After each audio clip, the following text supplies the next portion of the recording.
Hey y'all. Okay, so this is officially my first real YouTube I'm talking to y'all video. I feel like it was time to talk about myself behind the music, like how I got started, because a lot of people really curious about how I really got started. But before we talk about anything, I need you to stop, subscribe, share this, send it to all your people. Let them get here, let them hear me. Okay, so I want to start with passion. Passion is one of them things that's really it's something that'll never leave you. You'll leave it before it leaves you. You may fumble a little bit, lose focus, but as soon as you pick it back up, it's like you never left. So with that being said, I started writing music when I was 6. Wow. Now my mama still got my first paper with my first wrote song somewhere. And I knew then that music is where I wanted to be. I've been in band. I was in band. I was always music. But writing was my passion because it's the way I could speak to the world. But every time I wrote something, I always wanted to write something where if I write it, you gonna feel it. And that's how I write now. So I've been writing since I was 6. And I just want to say rest in peace to Miss Campbell, because she was the start of everything. This public stuff I'm doing, going to the side of the highway to perform, traveling across the country to perform, that came from her. Because Christmas time, when I was in kindergarten, around Christmas time, she was like, "So, you singing?" I was like, "I'm always singing. I'm in the choir. I'm always singing. I don't never get no solo leads." Yeah, I'm singing. I'm the alto. I'm right here. I'm here. She's like, "Nah, you singing. You solo in Silent Night." I was like, me? You on me. You want Lucretia to sing Silent Night in front of all these people?" She's like, "Yeah." I was like, okay. We gonna try this, okay? So from then on, once I started singing, once I sung, I was nervous wreck. I was in kindergarten. I still remember that to this day. I sang. But from then on, that opened doors for me to perform for my school personally, everywhere. It turned from me in the kindergarten to every year after I got a little older, around middle school, I started singing the national anthem at every Veterans Day program. Every single one of them, I was singing the national anthem. So then, it was one year, we got a new principal. He was like, they were telling him, we got a girl that sings the national anthem. He was like, "Nah, I'm going to have to hear it before I just let anybody sing it," because he don't know me. So that's cool, you just got here. You ain't been here all these years. You don't know who they talking about. You just hear, some girl been singing. So they called me in the office and was like, "Carisha, we need you in the office." I'm a good kid. I don't never get in trouble. So I'm like, why they calling me to the office? What can possibly be going on? So I get in there. He was like, "Hey." I was like, "Hey, how you doing?" He was like, "So I hear you sing the national anthem every year." I was like, "Yeah, that's what I do. I'm here. That's what I'm here for." He's like, "Okay, well, I need you to audition." I was like, "What you mean? You want me to send you a recording or something? You want me to sing right here in your office in front of all the people?" I ain't like singing in front of people. That was not my thing. The spotlight, don't put that on me. I was like, "Okay, well, we here now. I ain't got no choice. If I want to do it, I got to do it." So I started singing. He stopped me. He's like, "You can sing it. I'd rather wait." I was like, "Okay." So then that just that opened confidence, because I felt like, okay, he rocking with me. He like my voice. This is a new guy. He ain't never heard me before. So then, as I started performing at school, I grew older. And I'll say my last Veterans Day program was 2012. The following year, my father passed away. So that's where that passion comes and goes. So after my father died in 2013, my whole life shifted. I didn't think about music. Music was the last thing on my mind.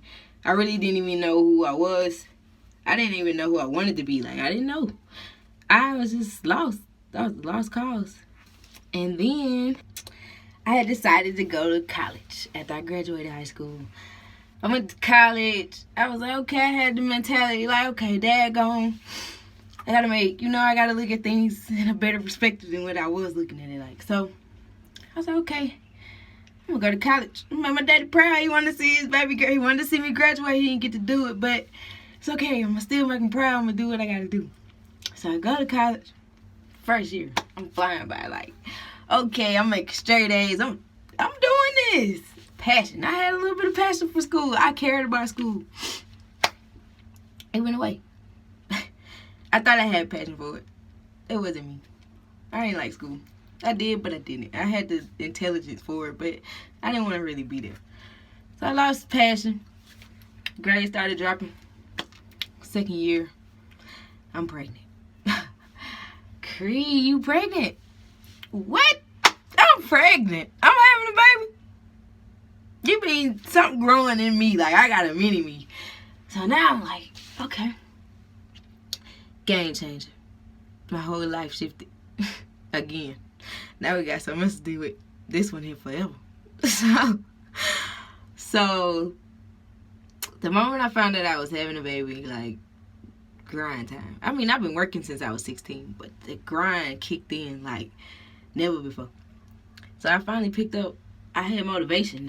He gave me motivation. My oldest son, Cassius, he was a starter motivation. Like, he motivated me to be better than what I was, because I wasn't in a great place in college. So I ended up dropping out of school, but I dropped out, I bossed up, I got my own crib, my own car.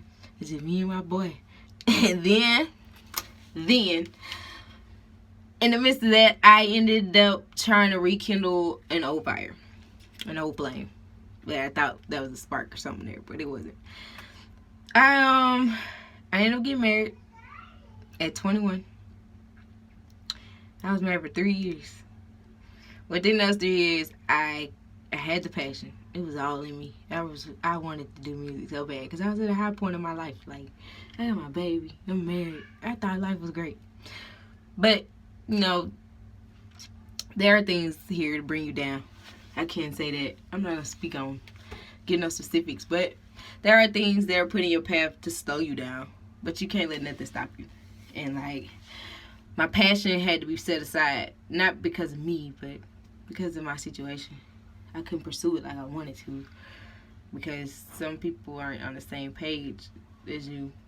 They don't understand your vision, but it's not for nobody to understand, because it's your vision.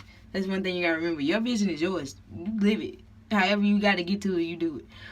So, in the midst of my 3 years, I created another bundle of greatness. His name is Mello.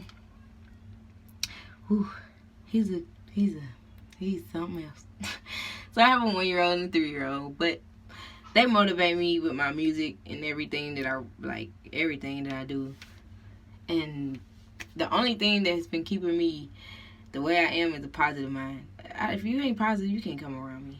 I'm sorry. I keep God first, my children second, and my eyes just set on the top. Cause I know I'm gonna make it. I know a lot of us are gonna make it, and you just gotta keep going. So, my purpose for this video was to basically share the story behind C.R.E, which my name, also for the people that don't know, is C.R.E for a reason. That stands for creatively, relatively entertaining. Because if you ever listen to my music, you'll understand that everything I write has got some type of creativity to it. It's relative to whatever the situation may be, and it's entertaining. That's what I do. So I do thank you all for tuning in. I'm fixing to go take care of my children, because they in there beating each other up, I think. Thank you all for tuning in. Again, subscribe. Stay tuned. I love y'all.